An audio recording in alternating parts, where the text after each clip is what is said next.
Hey, ladies and gentlemen. I want to thank you for being patient with me not being there. I know that's not always easy, and I appreciate your patience and understanding.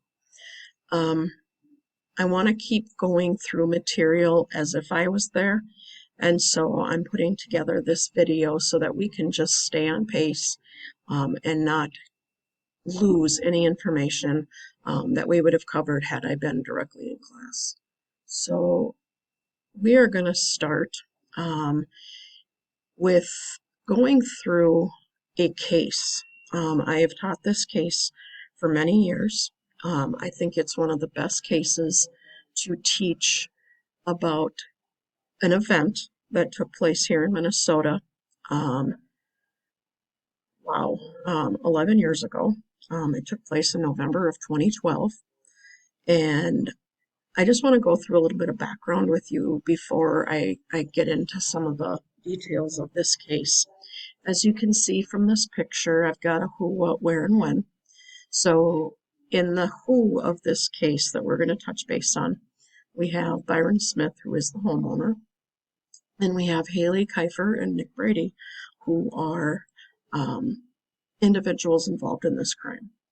And what we have happening in this incident is that there is a burglary and there is actually a double homicide that take place. Where did this take place? Little Falls, Minnesota, and I'll talk about that here in just a little bit. And when specifically did it take place was November 22nd, 2012. So I'm going to go through some slides with you and give you a little bit of background to the case. All right, so the first thing I want to touch base on is where specifically is Little Falls. And so if I were to bring up a map, and I will do this with you here, Little Falls, if I can find where it is. My little map didn't come up, there we go. I'm going to back out of this so you get a chance to see where Little Falls is in relationship to the Twin Cities. So if we think about where we're at right now, we're probably located 94 and 494 coming together, so we're right in this area.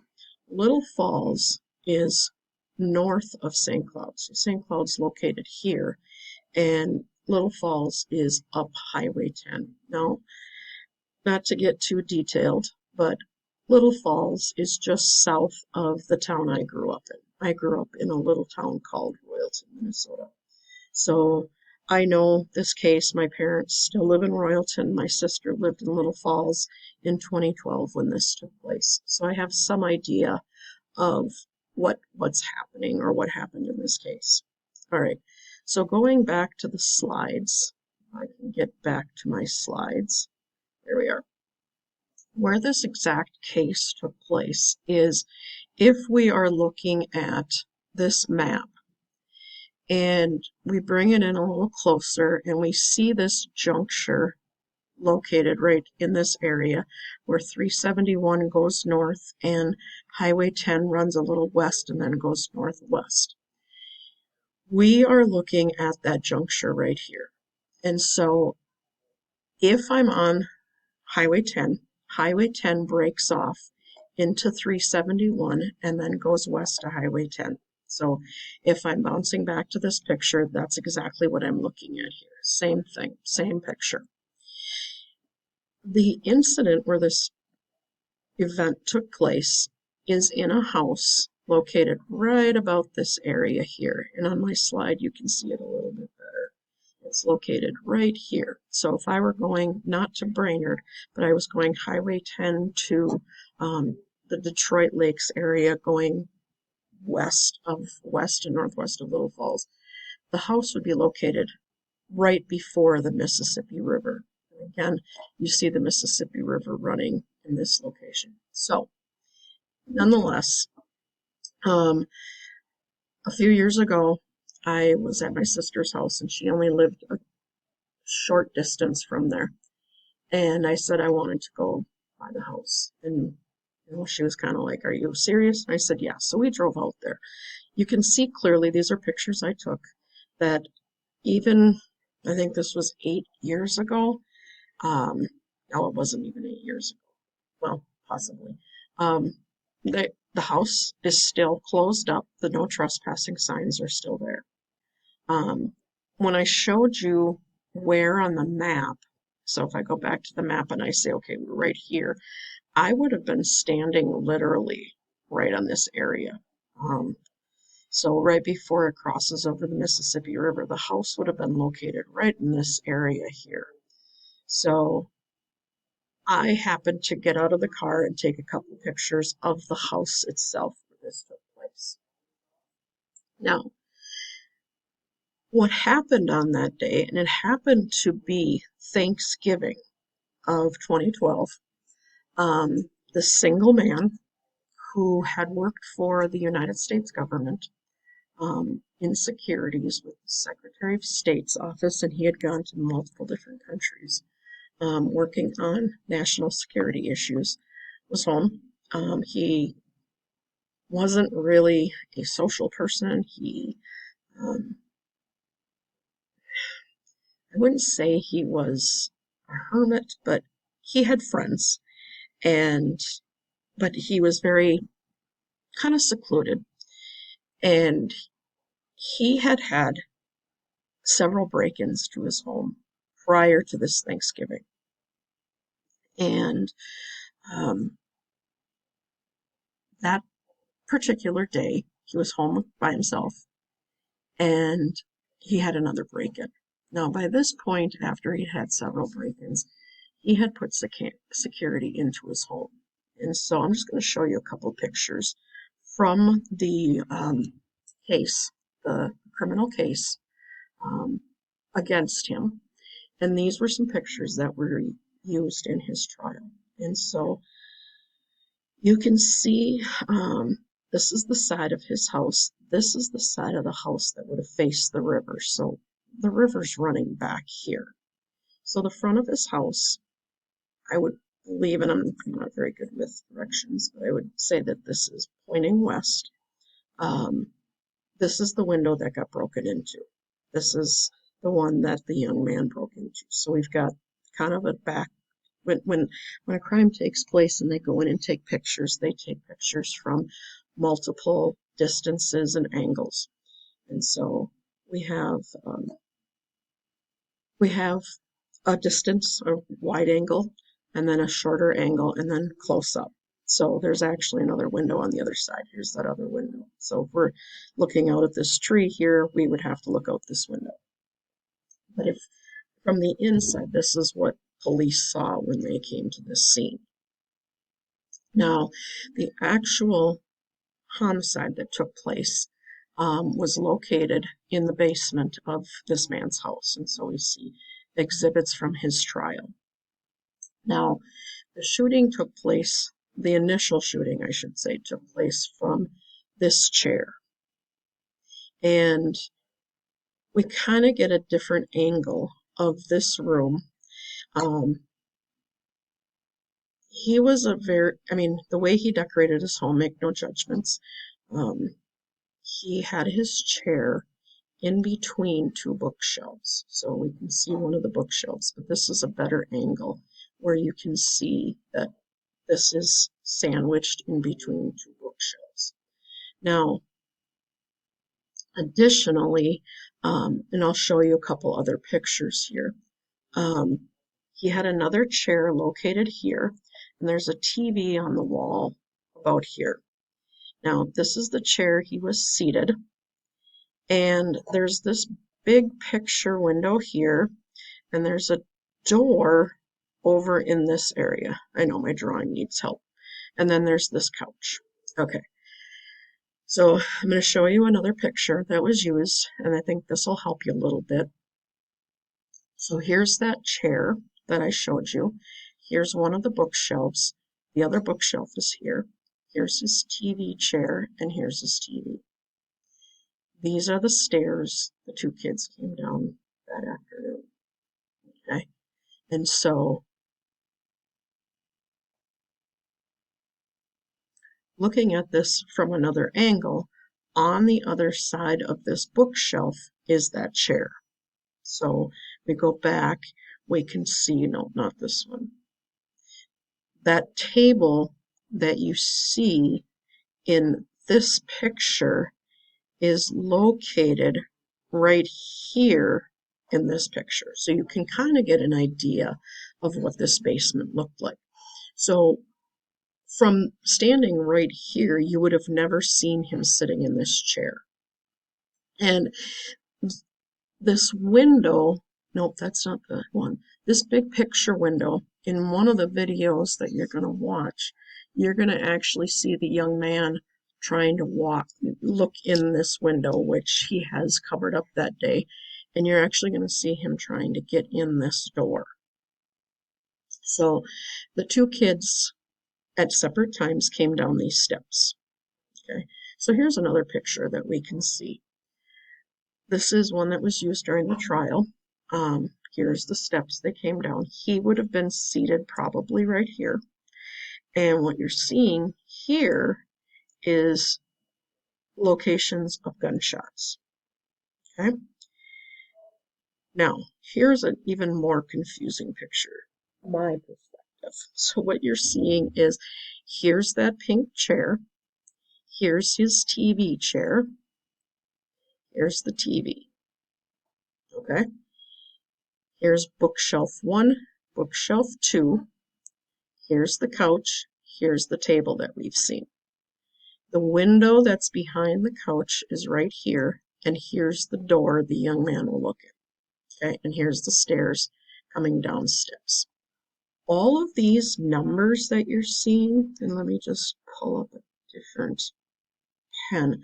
All these numbers that you're seeing would correspond with a forensics tag. And I'll show you one of the forensics tags. Here's a forensics tag right here. So they have number 8. So here's number 8.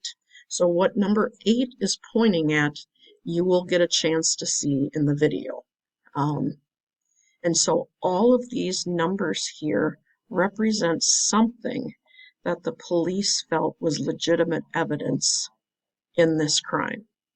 Now, these two are part of the gruesome part. That is where the two bodies were when the police found them. So he's sitting in this chair. He shoots them as they come down the steps. He drags their body into this basically kind of a multi-season porch. So what I'm going to ask you to do is, I'm going to ask you to take a few notes for me. And I want to go through these with you because I think it's important that while we're watching this movie, we have an understanding of the components that are in this. So I'm going to actually ask you to take some notes with me. So if you don't have your notes out now, I'm going to ask you to do so. All right, so the first thing that I want to make sure, and I'm not sure if I went through this with you or not in the last lecture, is what 609 stands for. Now, 609 is an important number when it comes to Minnesota law. 609 is actually the starting numbers of criminal laws in Minnesota. So every criminal law in Minnesota starts with the number 609. Okay, so we're going to be, when we look at this, 609065, here's another one, 6090.06. If we go to the Minno 609 site, here's all of Minnesota's criminal codes. Kind of talked about those in a lecture. So when we look at 609, let me look here, I'm missing it. Yeah, I'm missing it right now, so I apologize. So all those numbers start with the number 609, so that tells us that it's a criminal case. Now, in the lecture yesterday, or earlier, we should have gone through the difference between what is murder 1 and what is murder 2. Murder 1 requires intent to take someone's life, and there is, and that is totally not spelled correctly, intent, and there's premeditation. Premeditation is planning. Okay? Again, not spelled right. So murder one in Minnesota means you are intending to do this and you have planned it out ahead of time. Murder two is this. So I'm going to copy and I'm just going to paste this down. Okay. Intent to take someone's life. We sometimes call murder two heat of passion, meaning it wasn't intended, you didn't intend, you didn't plan to take someone's life, but your actions, how do I want to put this? You didn't plan to take it, but your actions intended to take their life. So I didn't plan it, but whatever action I used, I knew that it was going to cause death. Okay?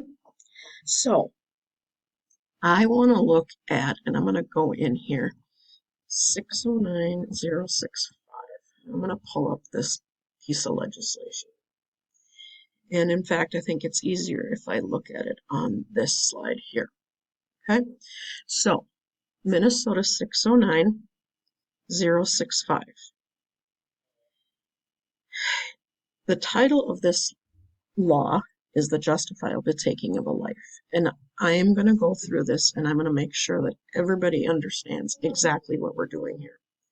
All right, so this first section of 609065 says that it is not authorized to take someone's life in Minnesota. Okay, good thing, thankful that is the case. But then Minnesota goes in and adds this word, okay, except. So taking someone's life is not approved except, meaning there's some exception for doing so in the state of Minnesota. So then they go in and they say, when necessary. Okay. If I were reading something of yours and you said that, I would write the word next to it vague. That is incredibly vague. Okay. I'm not writing that next to yours, but I would literally say, well, what does necessary mean? Well, the law doesn't say anything. So then it says, when necessary, in resisting an offense in which the actor, this is referencing what we would refer to as the victim. Okay, so we're looking at this and saying, okay, when the actor, we would probably consider the victim. Okay, so I can't take someone's life except when I believe, I'm going to get my highlighter out here, when I believe that I am or another person is exposed to great bodily harm or death. So I can't take someone's life except if I believe somebody poses a great bodily harm or death to me. Okay? Very vague in my mind. Or, so now, not only do we say you're not allowed to do this except, then we add in another one that says or. And the or in this is preventing the commission of a felony. Now, if I go back to the sheet and I look at this term, a felony is a serious crime punishable by at least 1 year or more in prison. And I'm just going to put this in here for your purpose. Burglary is a felony in Minnesota. Okay, so I just want to make sure we understand that. So we know the 609. We understand the difference between murder one and murder two. We are currently looking at the law, and we know that burglary is considered a felony. And this is the most serious, and I should have that in there. This is the most serious crime in Minnesota. Okay, so we're going to go back and continue looking at what this says. All right, So I can't take the life of another person in Minnesota except if it's necessary to prevent me or another person from great bodily harm or death, or I'm trying to prevent the commission of a felony. But if I don't read the rest of this, I'm missing a major component of this law, and that is this. It has to be taking place in the actor's place of abode. So let me look that up.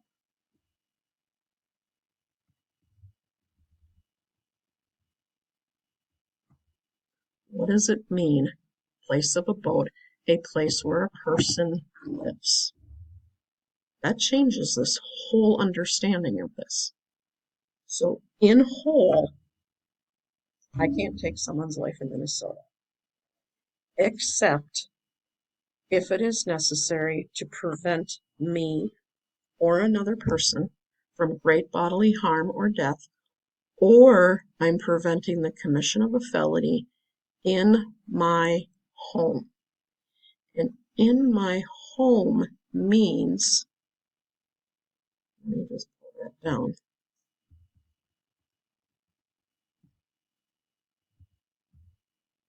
Over the threshold. Now let me look that up. What does it mean, over the threshold?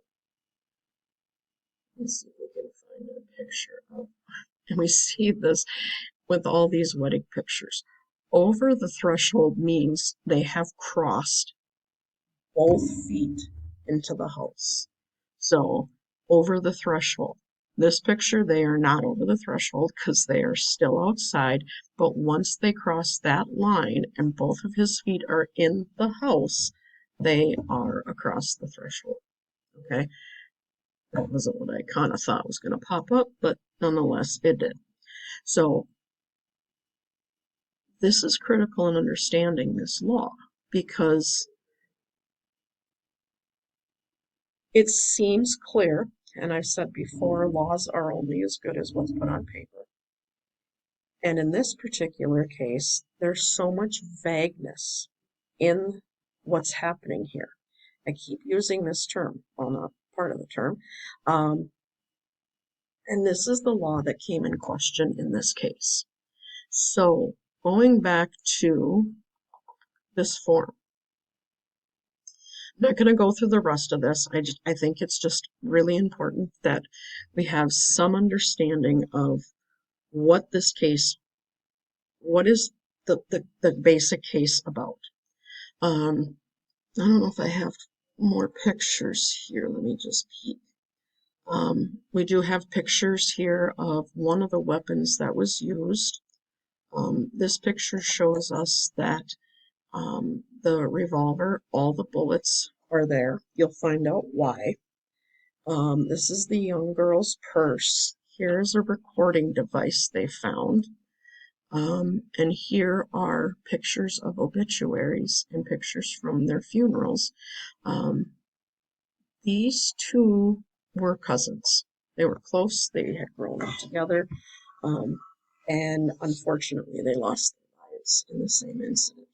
So to go back through, who are we talking about here? We are talking about Byron Smith, and I'm going to write something here for us to remember. This isn't working the way it should. He is the homeowner. I want to make sure that this is legible. So I'm going to change the color here while you're watching. So he's the homeowner, and these two were the ones that entered the home. Okay, so we have an idea of who we have here. What is the incident that took place? Burglary. The burglary was committed by these two. Okay, they are the ones that entered his home. So if we look up what is a burglary in Minnesota, let's be more specific. burglary, Minnesota, and their statute. Let's take a peek at what it says. Here's burglary. Burglary says whoever enters the home without consent and with intent to commit a crime, that is considered burglary. So we have two young kids who went into his home without permission. Okay, they broke in, they vandalized the property, he broke the window, they entered without being in the house. Did they cross into the threshold? Yes, they had both of their feet inside the home. Where did this take place? It took place in Little Falls. Little Falls again, just for purposes to remember what we're talking about here. Okay, here's the Twin Cities, here's Little Falls, we've got that down. And then it took place in November of 2012. So what I'm going to ask you to do once we're done with this is I'm going to ask you to read a news article about it, and I'm going to have you watch the news from that night, or maybe not that night, but newscasts from around that time period. And then in the coming days, you're going to watch a documentary on this, and you're going to have to decide, was Byron Smith justified? Okay, let's, just to make sure we're all on the same page, another word for justified. Given grounds for, given reason to, given justification. Was there a cause? Is it reasonable? Defend it, vindicate. So was it understandable why he took their lives?